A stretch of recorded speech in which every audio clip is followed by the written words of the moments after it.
Marcos, capítulo 9, versículo 14 em diante.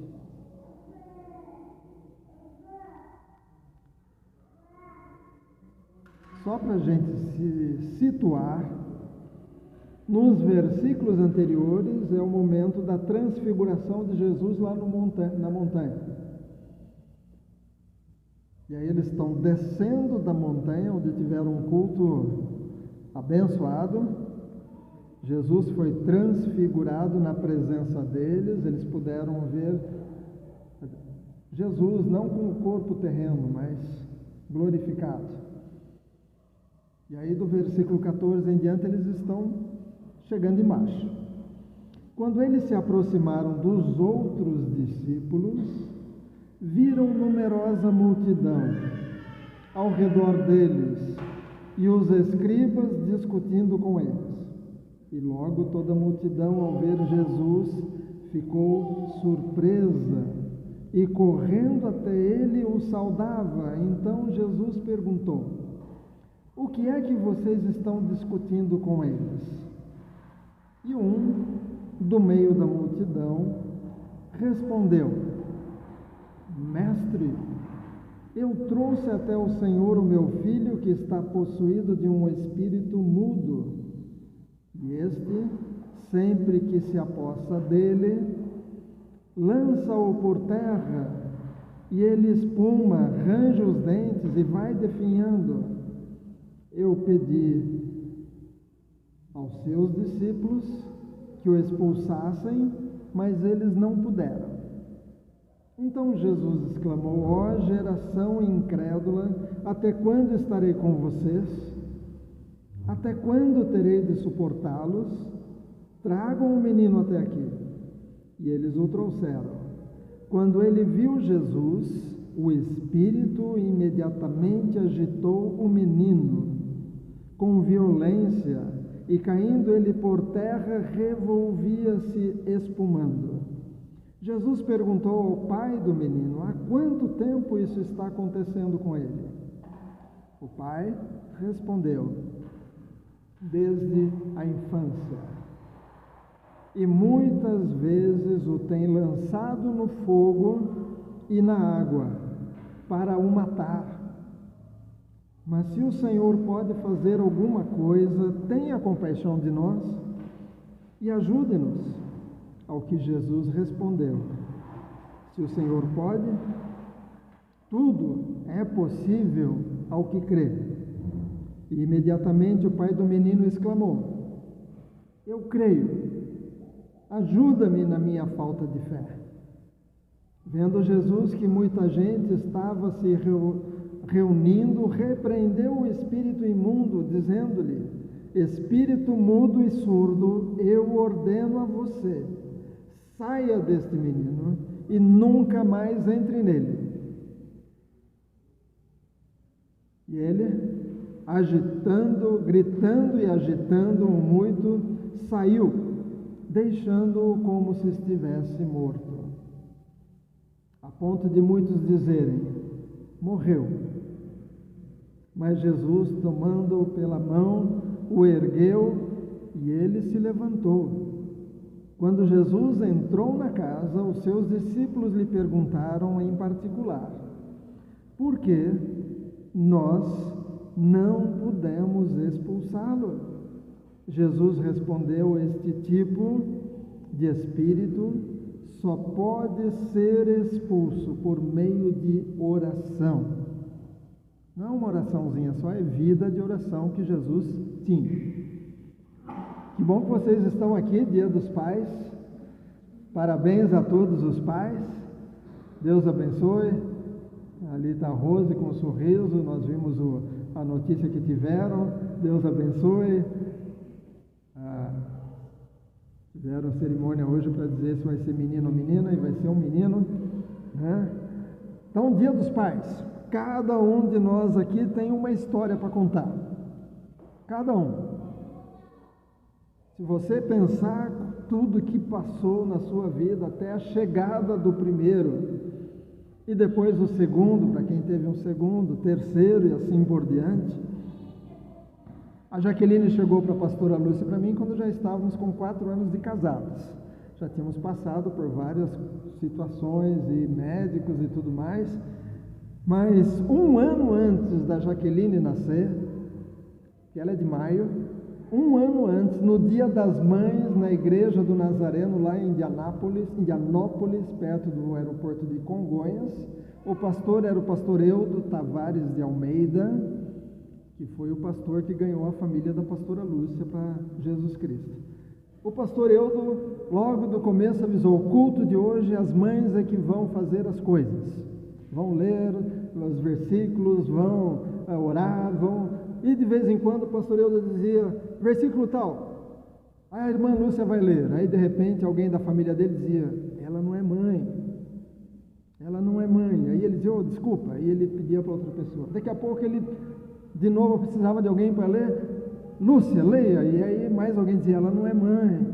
1 ano depois, estávamos com a nossa filha no Dia das Mães no colo, né?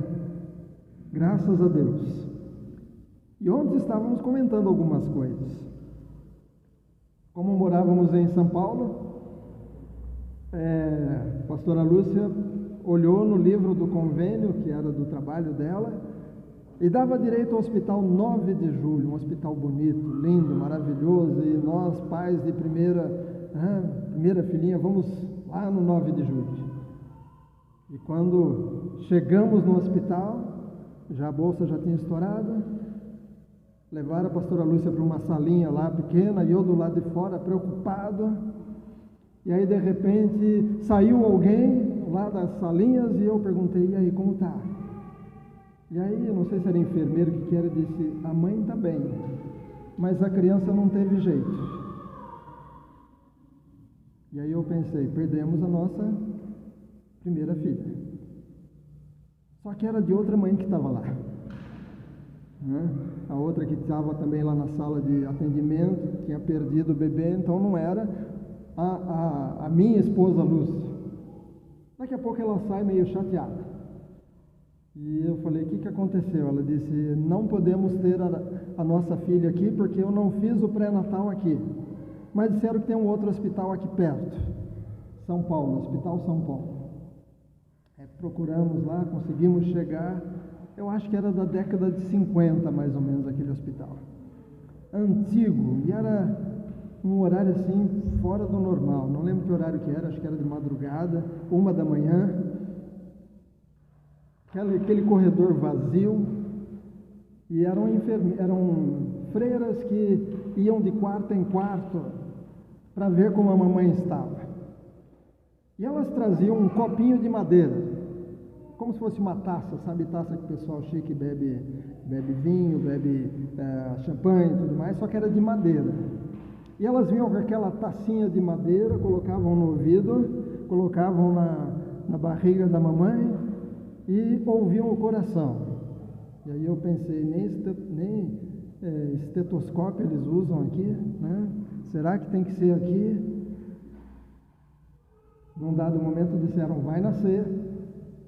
E levaram para a sala de cirurgia, disseram, vai estar na sala número tal. O senhor vai para a sala de espera, tem um painel grande lá com luzes azuis e vermelhas, e tem o número do centro cirúrgico. Ela vai estar no centro cirúrgico tal. Se acender a luz azul, é menino. Se acender a luz vermelha, é menina. E aí eu fui lá para a sala de espera, fiquei esperando, e como eu durmo até em obturação no dentista, às vezes eu estou lá, aquela maquininha fazendo barulho, de repente eu acordo assim, e eu dormi. Depois de um tempo acordei, estavam as 2 luzes ligadas. Falei, é gêmeos. Um menino e uma menina. E aí eu saí, de repente encontrei minha sogra, e ela disse, eu já vi, é bonitinha, uma menina. Então minha sogra ficou sabendo primeiro. Mas aí veio a Jaqueline, graças a Deus. Deus é bom. E a minha foto com ela no quarto, eu estou com ela pequenininha no colo, aliás, do lado de cá, porque com essa mão eu estava preenchendo imposto de renda. Na época não era que nem hoje, né? Que você entra lá no aplicativo, puxa os dados do ano anterior, você só muda os valores e alguma coisa e manda embora. Não, você recebia um caderno e tinha que preencher tudo, passar limpo do ano passado para o lado de cá, e eu estou lá, era o último dia de entregar imposto de renda, eu estou com ela no colo, preenchendo imposto de renda no hospital, fazendo conta na calculadora, e aí eu deixei a pastora Lúcia e a Jaque no hospital e corri para o banco, consegui entregar antes de fechar. Você tem suas histórias de Dia dos Pais. Como pai, você, mamãe, também tem suas histórias. Do Jaime já nasceu no dia 25 de dezembro. São Paulo, eu fui ver hoje no calendário, era meio de semana. Mas 25 de dezembro São Paulo estava vazia. A gente conseguiu chegar lá no hospital, aí a gente foi para o hospital que a gente queria mesmo, porque aí já fizemos todo o trabalho antes. Só que a médica estava viajando. Teve que ser um outro. Mas quando nasceu, queriam dar o nome de Natalino para ele, ou Natal. E aí dissemos não, aí ficou Jaime, por causa do meu pastor, Jaime Kratz, que foi meu pastor na adolescência, um missionário que fez muita diferença na minha vida. Você tem suas histórias, eu tenho as minhas. Na do Alexandre, fomos com a malinha, com as roupas todas rosinhas. Aí nasceu, a enfermeira disse, o Nicolau nasceu, porque era para ser Nicole. E a enfermeira disse, o Nicolau nasceu. E aí a pastora levou um susto. E aí quando vinham trazer para mamar, traziam com uma roupinha, que foram arrumando umas roupinhas azulzinhas lá na maternidade, porque não queriam pôr as roupinhas que a gente tinha levado. Você tem suas histórias, mas graças a Deus, um dia tivemos a bênção de ter os nossos filhos. Ser pai é bom, ser avô é muito bom também. Bisavô não sei ainda como que é, mas um dia, se Deus quiser, a gente chega lá. Mas além dos pais, vocês que são pais, vocês chegaram a esse momento, vocês têm as suas histórias. Você talvez está pensando aí quando nasceu o primeiro, como foi, o segundo, se nasceu em casa, se nasceu no hospital, se nasceu... Meu irmão, a gente dizia que ele nasceu na rodoviária, porque a antiga maternidade de Campinas era onde depois virou rodoviária. Então a gente queria deixar ele bravo, a gente dizia, você nasceu na rodoviária, né? Mas era um hospital que tinha em Campinas, que demoliram, fizeram a rodoviária. Mas existem também os pais, ou mulheres que se tornaram pai e mãe, ou porque ficaram viúvas e tiveram que assumir a função de pai e de mãe, ou porque houve uma separação. A irmã Antoninha hoje telefonou e disse para mim, o Dia dos Pais é difícil, porque eu tive que ser pai e mãe. E eu disse para ela hoje, mas você conseguiu, os 4 filhos hoje são homens, honestos, trabalhadores, pais de família. Porque ela ficou sozinha com 4 meninos pequenos, pai e mãe ao mesmo tempo. Mas também tem os adotivos. Os adotivos. A minha cunhada Lídia, naqueles dias que minha mãe não estava bem, tivemos que contratar cuidadores para ficar, porque tinha que ficar a noite inteira cuidando dela. E aí uma cuidadora perguntou para minha cunhada, quantos filhos a senhora tem? E ela disse, 5? E a mulher arregalou os olhos. E aí minha cunhada disse, e não são do mesmo pai? Aí que ela arregalou os olhos.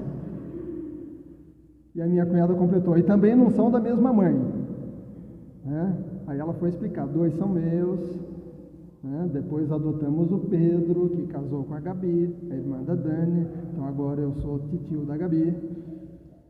E depois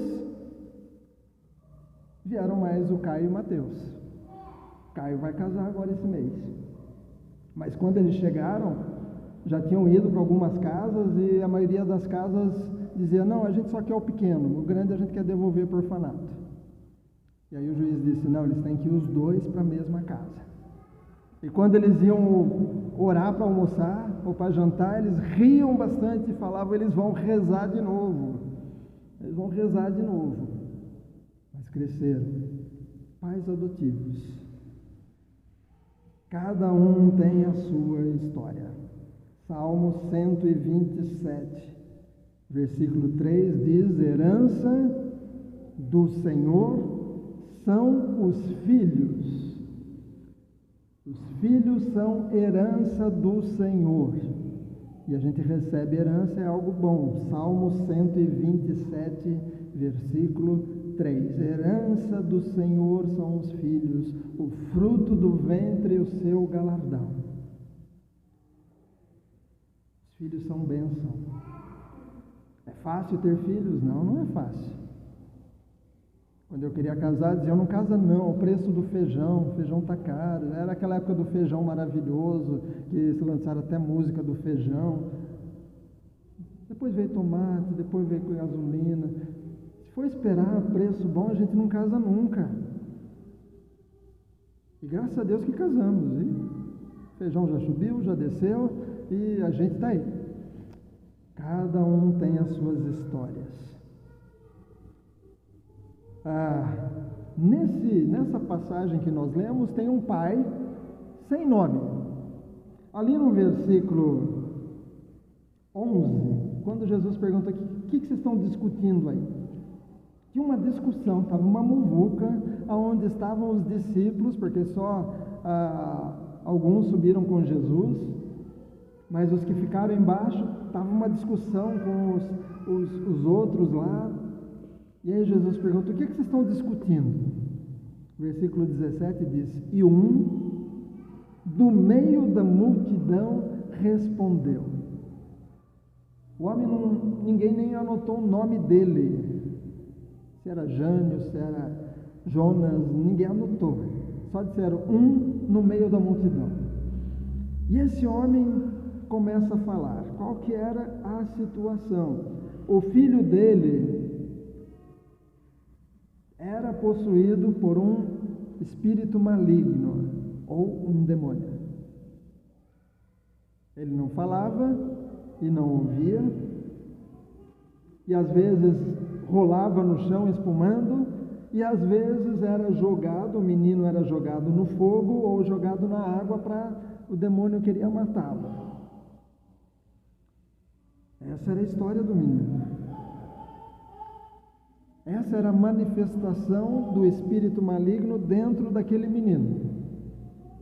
Há muitos jeitos diferentes dos demônios se manifestarem. Uns gritam, uns riem, parece que estão bêbados. Tem uns que ficam rindo da cara da pessoa, ficam zombando. Tem uns que fazem a pessoa dormir. Os pastores do Brasil foram para a África, e eu acho que o pastor Macedo passou por uma situação parecida, e aí o pastor que conhecia aquela tribo disse: estavam conversando com os homens, todo mundo conversando, feliz. Aí o pastor disse para os pastores brasileiros: prestem atenção. Aí o pastor de lá começou a falar de Jesus, e aqueles homens inclinaram a cabeça, fecharam os olhos e começaram a roncar de sono profundo. Passou por isso, não foi, pastor?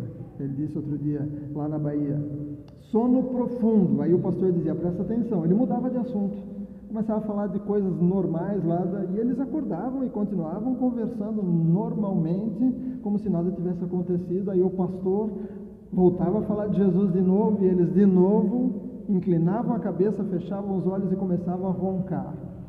Era o espírito maligno dentro daqueles homens que os fazia dormir em um sono profundo, para que não ouvissem a palavra. É claro que hoje tem outro jeito de fazer isso, né? Aliás, não é só de hoje. Já há muito tempo o inimigo tem feito isso com muita gente. Eu já comentei com vocês que domingo, depois da escola dominical, a gente dizia: podemos ir para a casa da vovó? Era a mamãe da minha mãe. Assim como o Dudu às vezes fala que era para casa da vovó Lúcia, é engraçado que não é do vovô Daniel, é casa da vovó Lúcia, né? Mas o carro é da gente, né? O carro é do vovô, né? Mas a casa é da vovó. E a gente ia para a casa da avó, passar o domingo para voltar para o culto à noite. E a gente chegava lá, às vezes era o Chacrinha.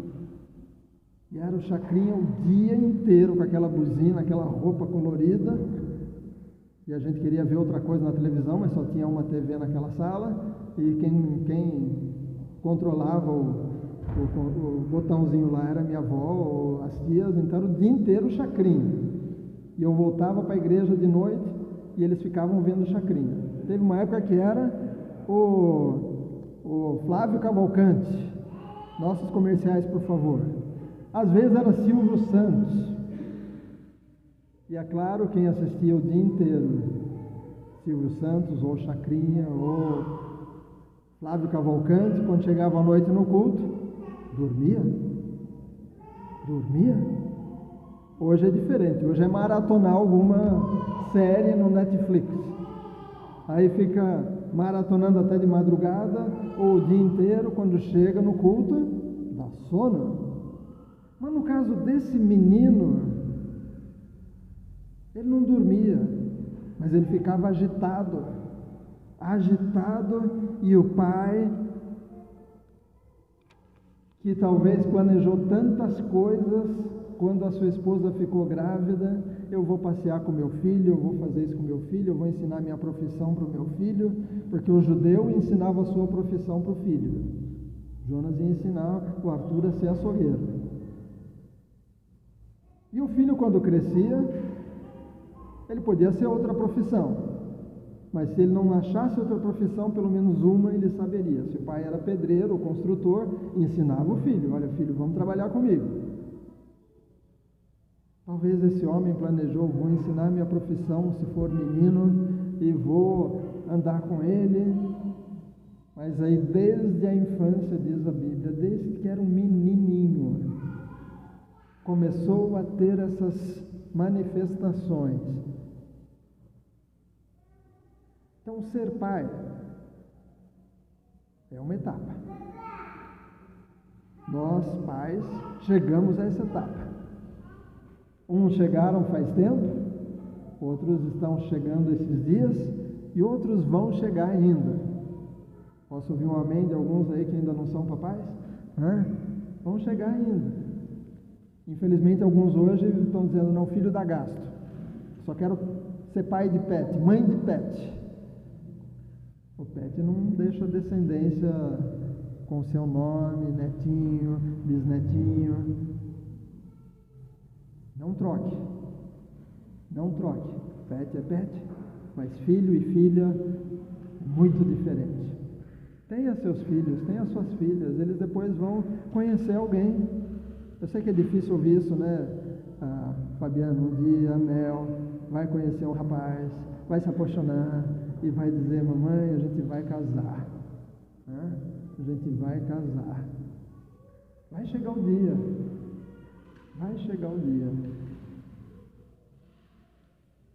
Esse homem fez planos.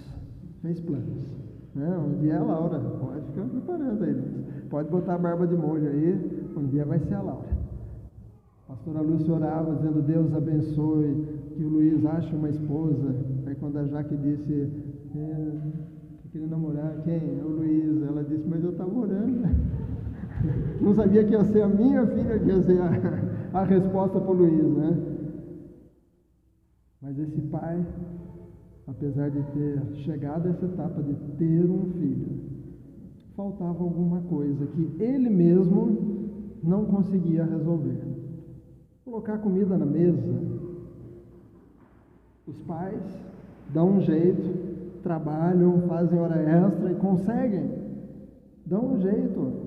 Meu pai dizia que se ele precisasse de dinheiro, se precisasse, ele ia sair vendendo enciclopédia de casa em casa. Na época, a enciclopédia era chique. O pessoal comprava enciclopédia para os filhos fazerem pesquisa naquela Barça, Delta Larousse, e alguns estão balançando a cabeça que já fizeram pesquisa naquilo. Mas há coisas que os pais não conseguem resolver. O que a gente consegue, a gente dá um jeito. As mães também dão um jeito. Uma mamãe já estava com uma idade assim, um pouquinho avançada, aí ia ser frango, e disseram, pega mãe. E a mãe pegou, acho que foi coxa. E um dos filhos disse, mas a senhora não gosta de coxa? Ela disse, não, quando vocês eram pequenos, e cada um queria coxa, outro sobrecoxa, eu ficava com a carcaça. Mas eu gostava de coxa, mas eu deixava para vocês. Agora eu posso pegar minha coxa e comer. Mas chega um momento que nós, os pais, não conseguimos mais resolver, ou as mães também. E esse pai, ele subiu um degrau. Sabe quando você vai subindo uma escada, vai subindo? Ser pai é um degrau que você subiu. Muitos ainda não chegaram nesse degrau de poder dizer eu tenho um filho. Antigamente diziam que todo homem deveria o quê? Ter um filho, escrever um livro e plantar uma árvore. Ter um filho, escrever um livro e plantar uma árvore. Um livro eu não escrevi, plantar árvore já plantei muitas, filhos 3, mas hoje acho que eles mudariam essa frase. Talvez escrever um blog, talvez fazer um canal, não sei o que falariam hoje. Mas este homem chegou num momento que ele não conseguia resolver mais e ele subiu um degrau. E o degrau que todos nós precisamos estar, se você não chegou ainda, hoje é o dia. É o degrau de conhecer o Pai com P maiúsculo. Nós somos pais com P minúsculo. Mas existe um Pai com P maiúsculo. Deus Pai. E há uma trindade aí, Deus Pai, Deus Filho e Deus Espírito Santo, e os três são um só. Jesus é o Deus que se esvaziou e assumiu a nossa forma. Ele veio para mostrar que, mesmo cansado, dá para continuar firme, fazendo a vontade de Deus. Mesmo traído, dá para continuar firme, não desistindo de seguir o plano de Deus. Ele veio mostrar que é possível viver sem pecar. O Deus Pai, com P maiúsculo, este homem, ele foi atrás, porque ele ouviu falar que alguém estava fazendo milagre naquela região, Jesus. E ele vai atrás. Ali no versículo 17 a 18,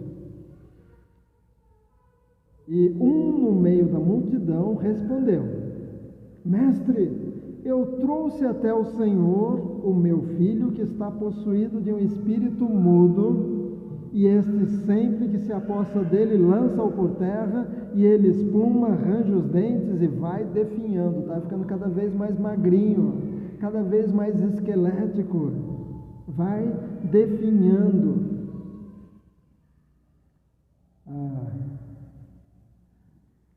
E aí ele diz, pedi aos seus discípulos, mas eles não puderam. Por que ele pediu para os discípulos de Jesus? Porque Jesus não estava lá. Onde é que estava Jesus? Jesus tinha subido lá para o alto do monte, com Pedro e tal, e teve a transfiguração, mas como Jesus não estava lá, ele pediu para os discípulos.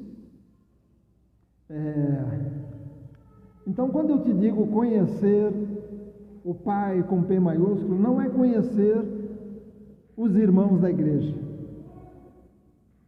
Aquele homem chegou e viu, os discípulos estão aqui, é a mesma coisa, eles vão me ajudar. Mas eles não tinham a vida de oração de Jesus, por isso que Jesus lá depois vai dizer, esse espírito só sai com oração. Jesus orava e orava muito. Então, não é conhecer os crentes. Você pode frequentar a igreja, ser amigo dos crentes e às vezes encontrar com os crentes. Eu não estou te falando disso, de conhecer os crentes, porque tem coisa que os crentes não vão conseguir te ajudar. tem que ser o Pai com P maiúsculo. Deus Pai. E Jesus disse: quem vê a mim, vê o Pai. Porque o Pai e eu somos um. Então, esse Pai com P maiúsculo, se você puder conhecer, você vai ter uma experiência que vai impactar você para a vida eterna. Ser pai é uma experiência marcante. Contei as minhas histórias, eu poderia abrir aqui para os papais contarem as histórias de cada família. É uma experiência marcante. Mas conhecer o Pai com P maiúsculo é uma experiência que vai impactar para a vida eterna. Esse homem, ele chega no lugar certo. E ele começa agora, não falando mais com os discípulos, mas agora ele se dirige para Jesus. Jesus, quando foi ensinar os discípulos a orar, porque os discípulos viram Jesus ora muito, ora bastante. E eles perguntam: mestre, ensina-nos a orar. E como é que começa a oração que Jesus ensinou? Pai nosso que estás nos céus. Esse Pai que está nos céus é o Pai com P maiúsculo. É o Pai por excelência. É o Pai que deseja cuidar de você como filho. Eu vi uma pessoa dizendo uma vez que um cachorrinho apareceu lá com fome, ele disse: mas todo mundo é filho de Deus. Não, não é todo mundo que é filho de Deus. Para ser filho de Deus, a pessoa precisa dizer: eu quero ser filho de Deus. Eu quero mudar de família, que é uma mudança de família. É uma mudança de família. Ele nos transporta das trevas para a sua maravilhosa luz. Sem Jesus, estamos num lugar onde não tem luz. Mas Jesus quer nos transportar das trevas para a sua maravilhosa luz. Hebreus capítulo 2, versículo 10 e 11, diz o seguinte. Hebreus capítulo 2, lá no final da Bíblia, Hebreus capítulo 2, versículo 10 e versículo 11.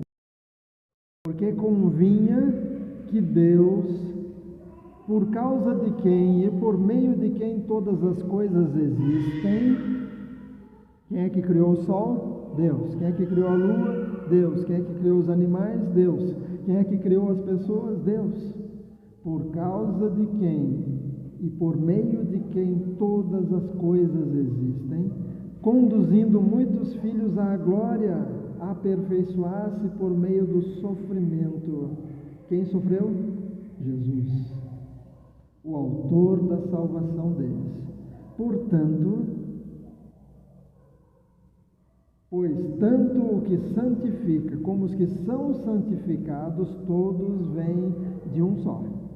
É por isso que Jesus não se envergonha de chamá-los de irmãos. Você já pensou nisso? Jesus quer te chamar de irmão? Não é como alguns falam hoje, né? Você nunca viu uma pessoa e fala: ô meu irmão, ô meu irmão. Não, ele está falando de irmão mesmo. Porque quando a gente recebe Jesus como Senhor e Salvador, a gente nasce de novo, agora adotados numa outra família, família de Deus. E Jesus é o irmão mais velho. E ele vai dizer: irmão Marcos, irmão Igor. Ele não tem vergonha, ele quer nos chamar de irmão Pedro, irmã Tainá. Ele quer dizer, ele não tem vergonha. Esse homem que já era pai, Dia dos Pais, não sei se tinha Dia dos Pais na época, ele ganhava lembrancinha, né? Eu recebi uma mensagenzinha esses dias, os pais dizendo: a gente não quer presentinho não, a gente quer igual as mães, a gente quer presente caro, né? Eu não sei se na época esse homem ganhava presente Dia dos Pais, mas naquele dia ele pôde conhecer Jesus, e quem via Jesus via o Pai. Esse convite é para todos nós. Se você já é pai, você pode conhecer o Pai modelo. O Pai com P maiúsculo. Romanos 8,15 diz: porque vocês não receberam um espírito de escravidão para viverem outra vez atemorizados, mas receberam o espírito de adoção, por meio do qual clamamos Abba, Pai. Adotados. Adotados. Deus quer adotar muita gente na sua família, para que esses filhos digam paizinho, ou painho, para quem é do Nordeste, painho, né?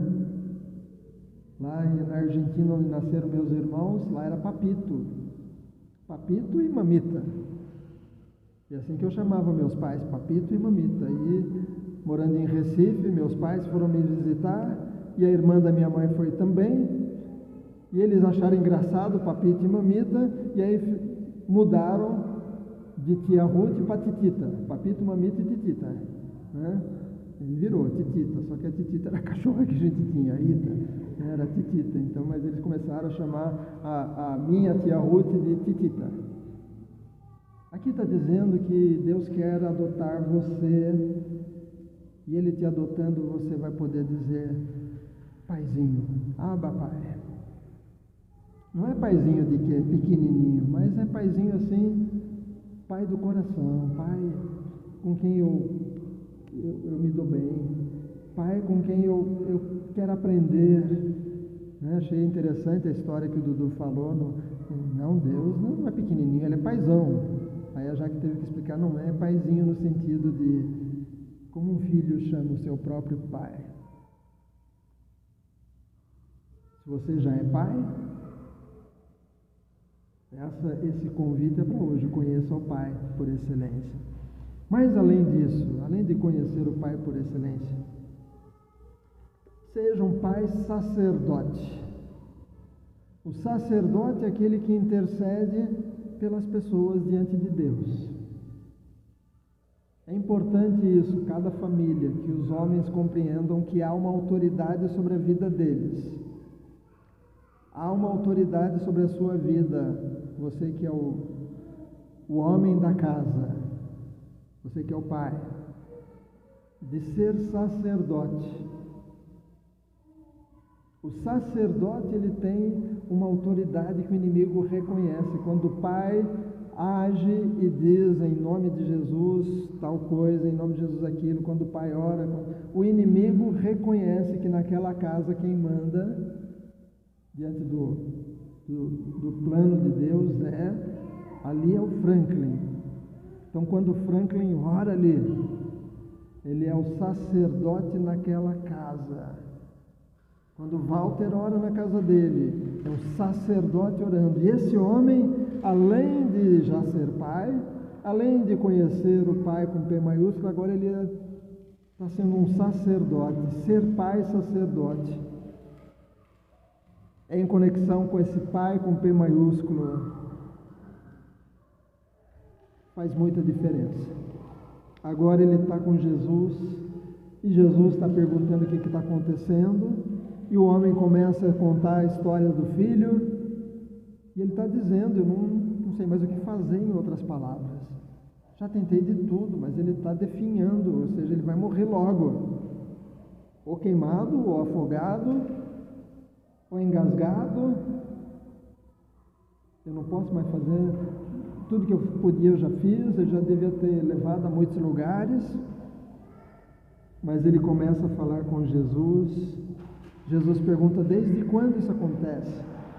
O homem diz, desde a infância. Falamos sobre isso outro dia, que às vezes as pessoas acham que criança, deixa ela na frente da televisão. Cuidado, que a televisão também mostra coisa errada. E se houver uma brechinha, o inimigo só precisa de um buraquinho. Se tiver um buraquinho, ele invade por ali. cuide dos seus filhos.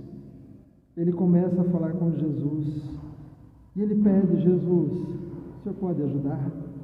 E Jesus responde: se posso, tudo é possível ao que crê. E ele dá uma frase muito interessante, lá no versículo 24: imediatamente o pai do menino exclamou: eu creio, mas ajuda-me na minha falta de fé. Ou seja, Jesus, eu creio, mas eu sei que eu creio pouco. Eu creio, mas eu sei que eu creio pouco. Está faltando fé ainda, mas me ajuda para que eu não desista. Homem, você que é papai, você pôs o filho no mundo, conheça o pai com P maiúsculo, e ele vai te ajudar a exercer as suas responsabilidades. Esses dias o Dudu estava contando que eles fizeram lá uma cabaninha, eles juntam sofás e põem um pano em cima, e aí o Dudu parou e disse: é minha responsabilidade fazer as cabaninhas. Ele falou isso assim, encheu a boca para dizer: é minha responsabilidade fazer as cabaninhas. E ele fica um tempão lá, ele cata os prendedores da avó lá, e puxa e prende aqui, prende lá, mas ele falou: é minha responsabilidade fazer cabaninha. Papai, é sua responsabilidade ser o sacerdote do lar. Sua esposa ora mais que você? Pode até ser, mas você é o sacerdote. Sua oração, ainda que seja curta, tem uma importância grande. Já fizemos várias reuniões aqui, de repente a pastora Lúcia diz: os homens se reúnem ali e as mulheres aqui, vamos orar. Aí as mulheres estão lá orando, daqui a pouco os homens estão todos olhando para a cara do outro, porque já oraram, os homens já terminaram a oração, e as mulheres estão lá orando, e os homens estão lá olhando para a cara do outro, né, conversando algumas coisas, porque as mulheres oram mesmo. Mas o sacerdote na sua casa não é o pastor da igreja. Sou pastor aqui na igreja, mas na sua casa você é o sacerdote. Você. Dizem que um dos grandes problemas das pastoras é que às vezes, quando elas não entendem que saindo da igreja, a hora que entra no carro, a autoridade é do marido dela, que não é pastor.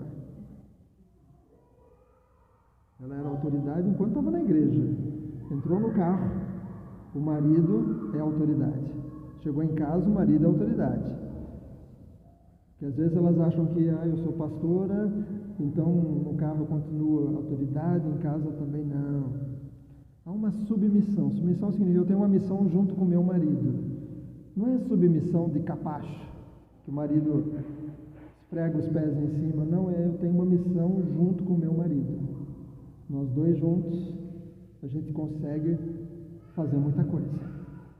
Lá em Provérbios, se você procurar sobre a mulher sábia, você vai aprender muita coisa. Tem até versículo que fala: melhor morar no cantinho do erado do que com uma mulher rixosa, uma mulher briguenta, uma mulher que reclama de tudo. Então, a mulher tem uma importância grande dentro da família, porque se ela agir errado, muita coisa vai acontecer na família. Os filhos vão sofrer, o casamento vai sofrer, mas é necessário compreender que Deus colocou sobre os homens uma responsabilidade grande. A Bíblia diz, as pessoas reclamam, a Bíblia fala que a mulher tem que ser submissa ao marido. Sim, a Bíblia fala isso. Mas a Bíblia no mesmo versículo diz: e homens, amai as vossas mulheres como Cristo amou a igreja e a si mesmo se entregou por ela. O que é mais fácil, ser submissa ou entregar a vida pela esposa?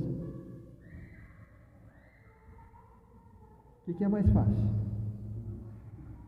É mais fácil ser submissa do que entregar a vida para a esposa. Então, a responsabilidade do homem é maior, é mais difícil do que ser submissa. Quando está acontecendo alguma coisa, quem é que tem que sair primeiro? Mulheres e crianças.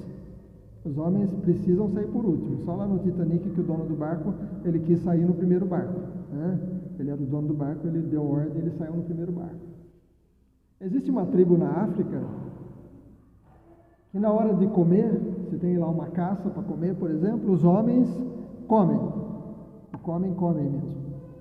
Se sobrar, as mulheres e as crianças vão comer. Porque naquela tribo eles entendem que quem tem que comer bem é o homem. Aqui não, aqui se tem pouca comida, quem que come? Deixa as crianças comerem, a gente bebe água, a gente enrola aí alguma coisa. Mas a responsabilidade de você, papai, dentro da sua casa, se você compreender isso e começar a dizer, ainda que você não saiba orar, ainda que você tenha vergonha de orar na frente da esposa, converse com Deus Pai, lá no banheiro, e fala: Deus, me ajuda porque estou precisando de sabedoria. Deus, me ajuda aqui porque a coisa está meio complicada. Ore. Você que é mais fácil de mulher, ore. Mas você, homem, precisa compreender que você é o sacerdote na sua casa. Então, cumpra as suas responsabilidades. Você já pôs seu filho no mundo? Já. Cuidou dele? Sim. Chegou no momento que talvez algumas coisas você não podia resolver. Deus Pai, Ele pode. Para Ele tudo é possível. Então, leve as necessidades para o Deus Pai. Deixe Ele fazer. Mas assuma a sua responsabilidade de ser esse sacerdote que vai interceder pelos seus filhos. Eles estão na fase difícil da adolescência, interceda por eles. Eles estão na fase da juventude, acham que podem chegar em casa na hora que quiser. Mostre que tem regras. Uma mãe disse para o filho: enquanto os seus pés estiverem embaixo da minha mesa, comendo a comida que eu faço, as regras é daqui de casa, as minhas regras. O dia que você sair e tiver a sua casa, aí vai ser as suas regras. Mas aqui em casa são as minhas regras. Quando meu irmão saía, o mais velho, meu pai dizia 9 horas em casa. Ele voltava 9 horas, meio chateado, né? Porque 9 horas. Mas eram as regras. Então, seja o sacerdote. O resultado está ali no versículo 25, vendo Jesus que muita gente estava se reunindo. Então, Jesus falou: deixa eu resolver isso logo antes que a multidão chegue. Repreendeu o espírito imundo, dizendo-lhe: espírito mudo e surdo. Esse espírito, ele trazia mudez e surdez. Saia deste menino, nunca mais entre nele.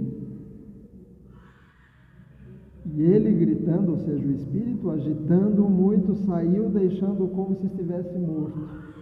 A ponto de muitos dizer: ficou pior agora. Estava melhor quando ele só estava espumando, jogando, mas agora morreu. Jesus orou, o menino morreu. Mas Jesus pega, versículo 27, mas Jesus, tomando-o pela mão, o ergueu e ele se levantou. Só que agora levantou um menino que podia caminhar com o papai, que podia talvez aprender a profissão do pai, que podia rir com o pai, ouvir as histórias do pai e contar as histórias. Os filhos crescem. Esses dias eu tenho dito com o Alexandre: acha um carro aí para eu comprar. E ele só vai dizendo: achei esse, achei aquele outro. Os filhos crescem, daqui a pouco eu levo aí dizendo: pai, já achei uma casa boa para o senhor fazer negócio. Eles crescem. Mas tudo depende da base que você foi dando ao longo dos anos como pai. Como um pai que conhece o pai com P maiúsculo, como um pai que é sacerdote dentro de casa.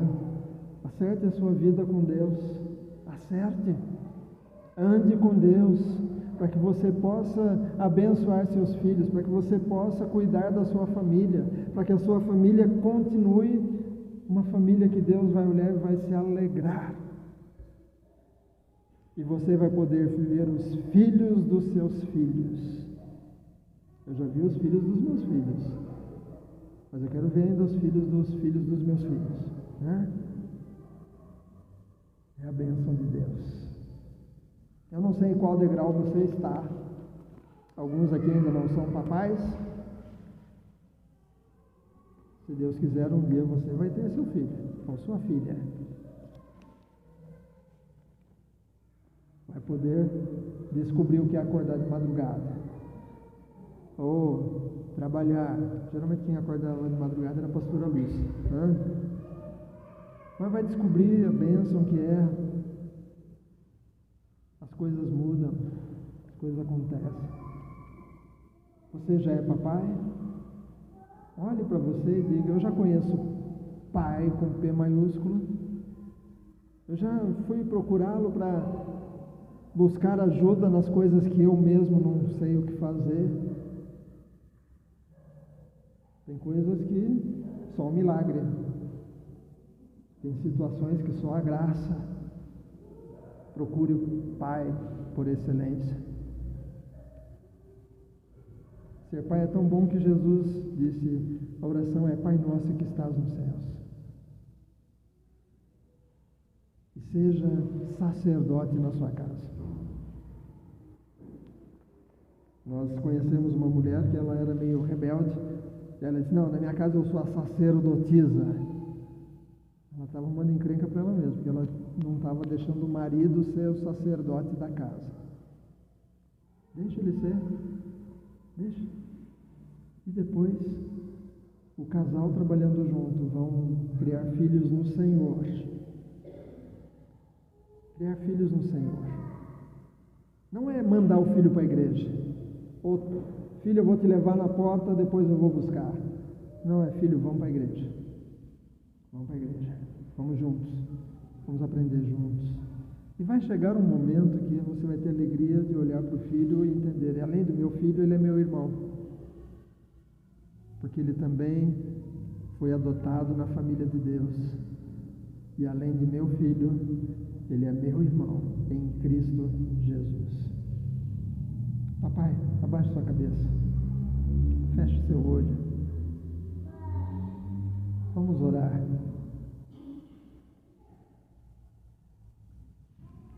Ó Deus, esses homens que estão aqui,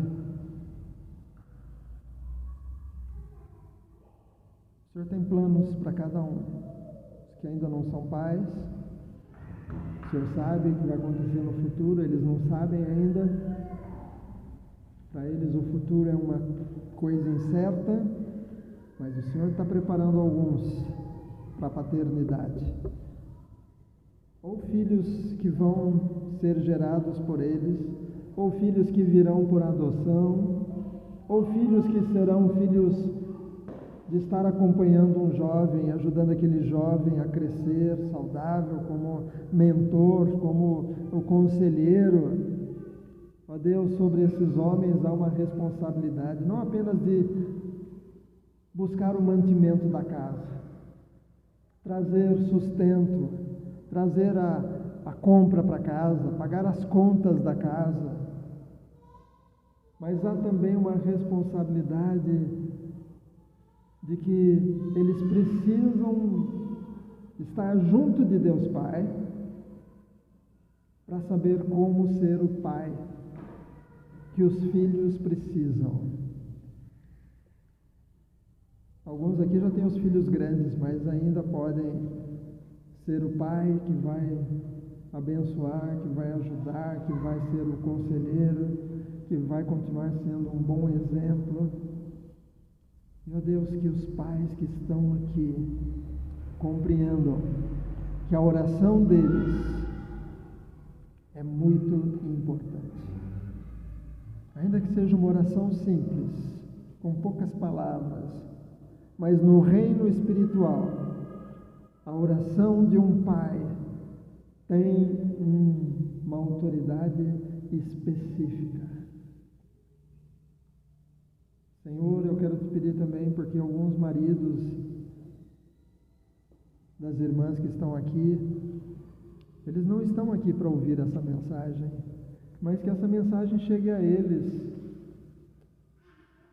do jeito que o Senhor achar melhor, para que eles compreendam também que o Senhor deseja adotá-los, que Cristo deseja chamá-los de irmãos. Abençoa, Senhor, esses homens. Abençoa também, Senhor, as mulheres que estão aqui. Algumas talvez são pai e mãe. Abençoa.